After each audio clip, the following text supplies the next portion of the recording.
What does it mean to be in a crisis and still be a presence of calm? Hi, I'm Dr. Dan Middlebrooks, and I want to welcome you back to the interview of the Faces of Chaplaincy Care. Did an interview with a great friend of mine, Michael Scionte, Judge Michael Scionte, and I wanted to come back to revisit something that he and I had talked about on and off camera, and it is something that's very near and dear to me. And that is the Veterans Court that allows veterans to have an opportunity to be able to learn and to grow, not just simply do time, but to be able to redeem time. Michael Scionte, thank you so much for being back on this time of interview. We talked about the Veterans Court earlier, and it's always intriguing because I love to watch it and listen, and you've got a great staff that is a part of that, and those that are part of the mentorship. You've got one of our chaplaincy care chaplains, Chaplain James Jeffries, who actually came back from where he was. He had a similar encounter with a Veterans Court at that time, so stepping into where you are, man, what a great fit. But with what you are doing in the Veterans Court itself, what are some of the biggest challenges that you see going into taking care of our veterans? Well, thank you, Chaplain Dan. So with any Veterans Treatment Court, we're focused on individual veterans who suffer from, at times, severe mental health, anxiety, post-traumatic stress. So especially during a time like now where we're dealing with this pandemic, the uncertainty, the elevated anxiety, the stress, we are working as a team to triage our veterans who are in our court. So to your veteran community and to our greater population, if the veterans are watching and hear this, just know that we haven't forgot about you. We are your brothers and sisters in arms. We are monitoring your progress, whether you know it or not. And each week we're maintaining our situational awareness of all of our veterans. Good. I maintain a video teleconference with all of our staff once a week to ensure that our veterans are not in crisis.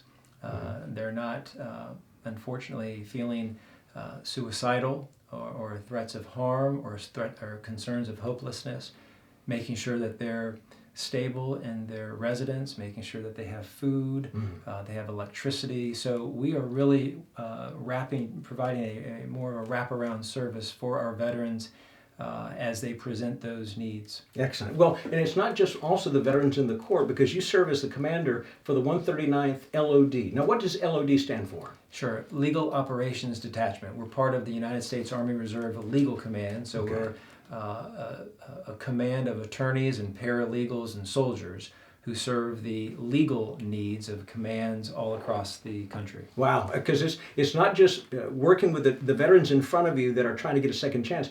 You're taking care of a multitude of veterans right now that are deployed, as far as those are engaged all across our country, and trying to make sure that they're taken care of, their families are taken care of. Now your courts are taken care of. Oh, by the way, let's go ahead and add a campaign trail that you're on. Brother, how do you handle all of that? Well, very carefully.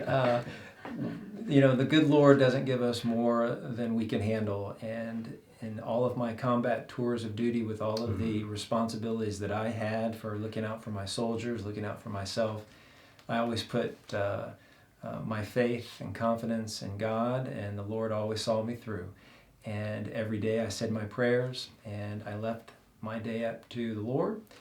So like I did in combat, I do here, whether I'm in a campaign mode, whether I'm presiding over my soldiers with the 139th, making sure that they and their families are all cared for, making sure that we're meeting our mission requirements to higher headquarters, and overseeing my two courts, Veterans Treatment Court and Juvenile Delinquency.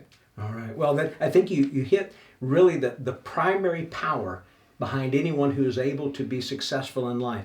It's realizing, I can't, but God, you can. Matter of fact, I think there's a passage that says, we can do all things through Christ who gives us strength. And He's going to be able to be the bigger shoulders to be able to carry the burdens of our life so that we can be able to do the amazing things that are called before us. And I believe and I trust not only about what that faith means to me, but I'm so glad to be able to hear what that faith means to you, because faith moves mountains. I was reminded of General Jackson during the Civil War. He was asked by one of his soldiers, they kind of looked at him, he was standing in the midst of the war, he was sitting on a large horse, and he just seemed to be unfazed about anything around him. The soldier looked up and he says, General, how in the world can you be so calm in the midst of this battle? And he said, Sir, my faith makes me feel just as safe on the battlefield as I am at home in bed.